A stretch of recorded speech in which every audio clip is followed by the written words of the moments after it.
Si Jésus est Dieu, pourquoi a-t-il dit « Mon Dieu, pourquoi m'as-tu abandonné » Pour y répondre, il faut savoir quel type de Dieu Jésus est. Est-ce que Dieu peut se séparer de sa parole? Est-ce que Dieu peut se rétracter de sa parole? Et finalement, est-ce que Dieu peut abandonner sa parole dans d'atroces souffrances? Si vous avez répondu oui, car Dieu peut tout se permettre, cela explique la citation de Jésus. Il s'est demandé si Dieu le Père l'avait abandonné dans la douleur de sa souffrance. Beaucoup d'hommes dévoilent leur vrai visage face à la mort, et ce visage c'est le visage de la faiblesse. Jésus fut faible face à la mort, bien qu'il savait qu'il devait mourir, sa condition humaine l'a amené à interroger Dieu sur ce sujet. Car ce n'est pas son esprit qui a souffert mais sa chair, ce n'est pas Dieu qui a souffert sur la croix mais l'homme. Il était 100% homme et 100% Dieu. La question qu'il s'est posée, c'est que le péché du monde qu'il est venu porter était trop grande pour un corps de mortel. Mais Dieu ne l'avait pas abandonné, il l'a simplement laissé accomplir sa mission jusqu'au bout. Depuis la 6e heure jusqu'à la 9e, il y eut des ténèbres sur toute la terre. Et vers la 9e heure, Jésus s'écria d'une voix forte, « Élie, Élie, lama sabachthani » c'est-à-dire, « Mon Dieu, pourquoi m'as-tu abandonné » Jésus poussa de nouveau un grand cri, et rendit l'esprit. Et voici, le voile du temple se déchira en deux, depuis le haut jusqu'en bas, la terre trembla, les rochers se fendirent, les sépulcres s'ouvrirent, et plusieurs corps des saints qui étaient morts ressuscitèrent. Étant sortis des sépulcres, après la résurrection de Jésus, ils entrèrent dans la ville sainte, et apparurent à un grand nombre de personnes. Le centenier et ceux qui étaient avec lui pour garder Jésus, ayant vu le tremblement de terre et ce qui venait d'arriver, furent saisis d'une grande frayeur, et dirent, assurément, cet homme était le Fils de Dieu. Le lendemain, qui était le jour après la préparation, les principaux sacrificateurs et les pharisiens allèrent ensemble auprès de Pilate, et dirent, Seigneur, nous nous souvenons que cet imposteur a dit, quand il vivait encore, après 3 jours je ressusciterai. Ordonne donc que le sépulcre soit gardé jusqu'au 3e jour, afin que ses disciples ne viennent pas dérober le corps, et dire au peuple, il est ressuscité des morts. Cette dernière imposture serait pire que la première. Pilate leur dit, vous avez une garde, allez, gardez-le comme vous l'entendrez. Ils s'en allèrent, et s'assurèrent du sépulcre au moyen de la garde, après avoir scellé la pierre. En effet Jésus disait, détruisez ce temple, et en 3 jours je le relèverai. Il parlait bien évidemment du temple de son corps.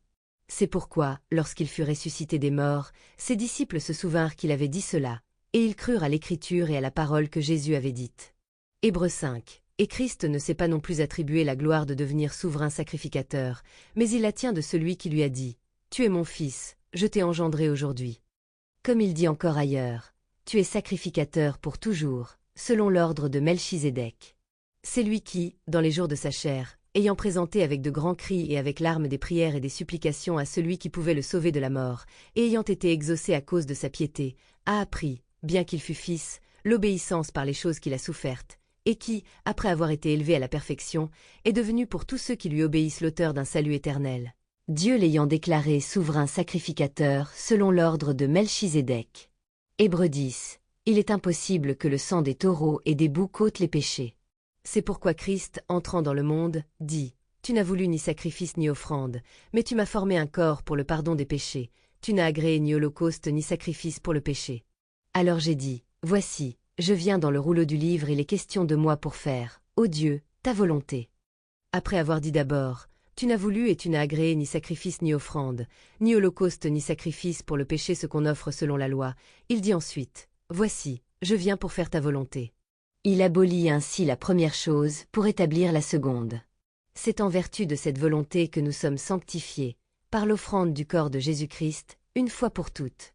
Et tandis que tout sacrificateur fait chaque jour le service et offre souvent les mêmes sacrifices, qui ne peuvent jamais ôter les péchés, lui, après avoir offert un seul sacrifice pour les péchés, s'est assis pour toujours à la droite de Dieu, attend désormais que ses ennemis soient devenus son marchepied. Car, par une seule offrande, il a amené à la perfection pour toujours ceux qui sont sanctifiés. C'est ce que le Saint-Esprit nous atteste aussi, car, après avoir dit, « Voici l'alliance que je ferai avec eux, après ces jours-là, dit le Seigneur, je mettrai mes lois dans leur cœur, et je les écrirai dans leur esprit. » Il ajoute, « Et je ne me souviendrai plus de leurs péchés ni de leurs iniquités. » Or, là où il y a pardon des péchés, il n'y a plus d'offrande pour le péché. Ainsi donc, frères, puisque nous avons, au moyen du sang de Jésus, une libre entrée dans le sanctuaire par la route nouvelle et vivante qu'il a inaugurée pour nous au travers du voile, c'est-à-dire de sa chair. Et puisque nous avons un souverain sacrificateur établi sur la maison de Dieu, approchons-nous avec un cœur sincère, dans la plénitude de la foi, les cœurs purifiés d'une mauvaise conscience, et le corps lavé d'une eau pure. Retenons fermement la profession de notre espérance, car celui qui a fait la promesse est fidèle. Veillons les uns sur les autres, pour nous exciter à la charité et aux bonnes œuvres. N'abandonnons pas notre assemblée, comme c'est la coutume de quelques-uns, mais exhortons-nous réciproquement, et cela d'autant plus que vous voyez s'approcher le jour. Car, si nous péchons volontairement après avoir reçu la connaissance de la vérité, il ne reste plus de sacrifice pour les péchés, mais une attente terrible du jugement et l'ardeur d'un feu qui dévorera les rebelles. Celui qui a violé la loi de Moïse meurt sans miséricorde, sur la déposition de 2 ou de 3 témoins. De quel pire châtiment pensez-vous que sera jugé digne celui qui aura foulé aux pieds le Fils de Dieu, qui aura tenu pour profane le sang de l'Alliance, par lequel il a été sanctifié, et qui aura outragé l'Esprit de la grâce? Car nous connaissons celui qui a dit « À moi la vengeance, à moi la rétribution ». Et encore, le Seigneur jugera son peuple. C'est une chose terrible que de tomber entre les mains du Dieu vivant. Ainsi donc, c'est par la mort, que le Christ a anéanti celui qui a la puissance de la mort, c'est-à-dire le diable, et c'est par la mort qu'il délivra tous ceux qui, par crainte de la mort, étaient toute leur vie retenus dans la servitude. 1 Jean 5. Quiconque croit que Jésus est le Christ est né de Dieu, et quiconque aime celui qui l'a engendré aime aussi celui qui est né de lui.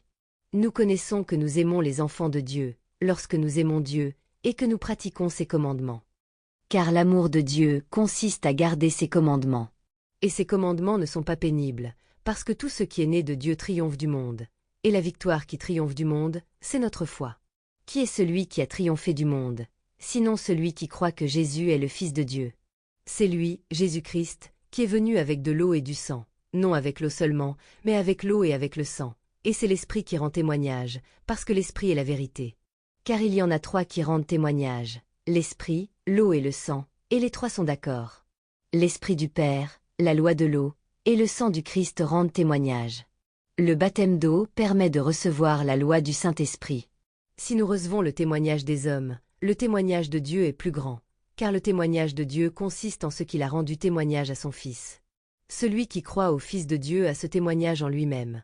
Celui qui ne croit pas Dieu le fait menteur, puisqu'il ne croit pas au témoignage que Dieu a rendu à son Fils. Et voici ce témoignage, c'est que Dieu nous a donné la vie éternelle, et que cette vie est dans son Fils. Celui qui a le Fils a la vie. Celui qui n'a pas le Fils de Dieu n'a pas la vie. Je vous ai écrit ces choses, afin que vous sachiez que vous avez la vie éternelle, vous qui croyez au nom du Fils de Dieu.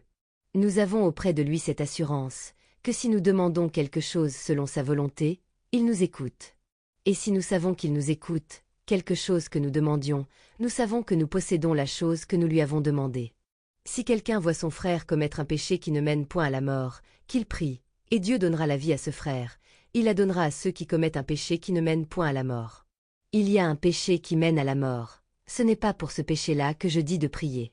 Toute iniquité est un péché, et il y a tel péché qui ne mène pas à la mort. Nous savons que quiconque est né de Dieu ne pêche point, mais celui qui est né de Dieu se garde lui-même, et le malin ne le touche pas. Nous savons que nous sommes de Dieu, et que le monde entier est sous la puissance du malin. Nous savons aussi que le Fils de Dieu est venu, et qu'il nous a donné l'intelligence pour connaître le véritable, et nous sommes dans le véritable, en son Fils Jésus-Christ. C'est lui qui est le Dieu véritable, et la vie éternelle. En somme, par sa mort sur la croix, Jésus a accompli la rédemption et la réconciliation de l'humanité avec Dieu, en prenant sur lui les péchés, en victorieux de la mort, et en ouvrant la voie à la résurrection et à la vie éternelle pour tous ceux qui croient, par son amour inconditionnel et son sacrifice parfait, accomplissant ainsi les Écritures et la loi. Sa mort n'était pas une défaite, mais l'acte d'amour suprême qui a rendu possible le salut et une nouvelle alliance entre Dieu et l'humanité. Jésus dit « Mon Dieu, pourquoi m'as-tu abandonné ?»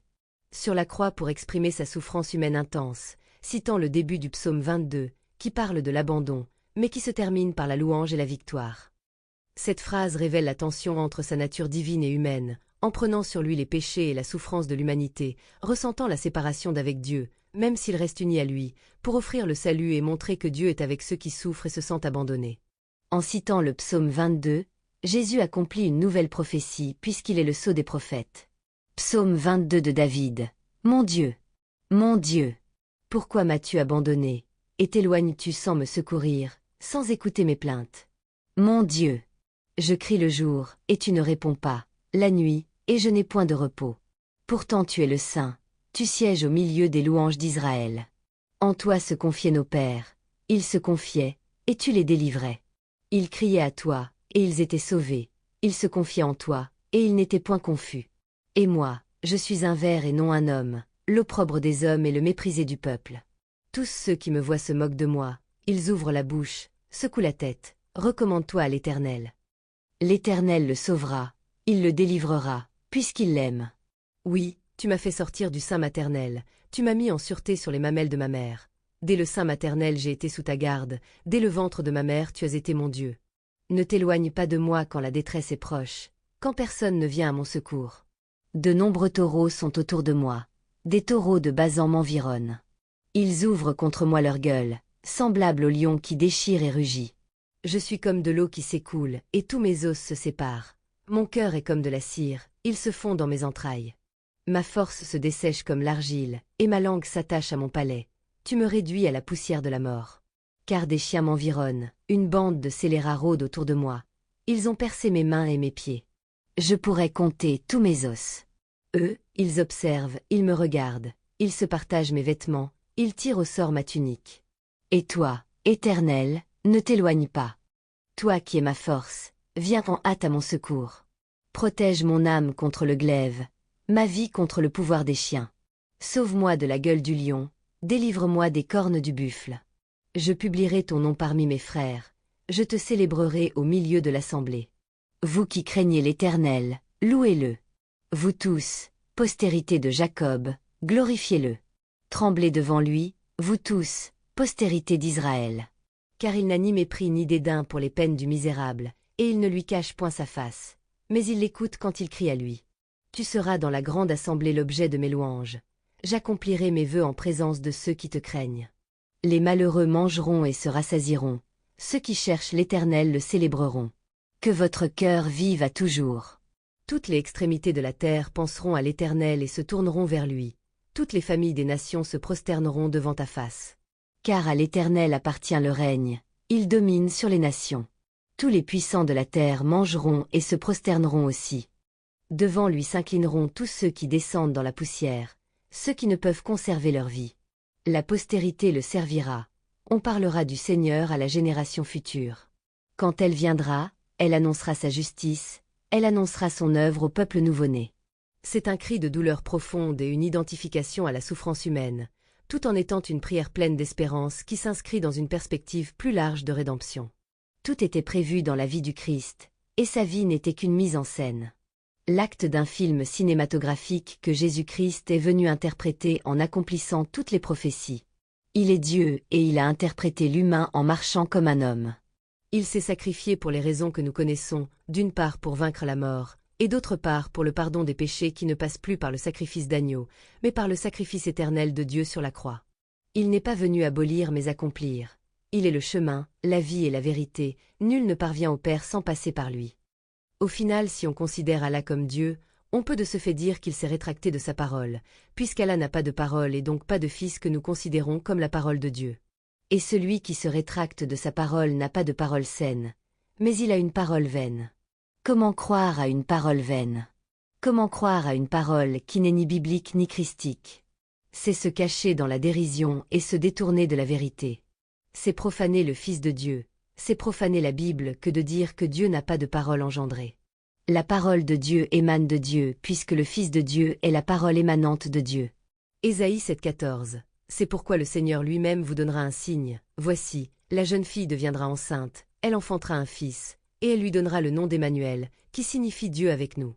C'est une prophétie messianique pleinement accomplie en la personne de Jésus-Christ de Nazareth. Il mangera de la crème et du miel, jusqu'à ce qu'il sache rejeter le mal et choisir le bien. Et il a les plus beaux noms. Pourquoi Jésus a dit « Élie, Élie, lama sabachthani ».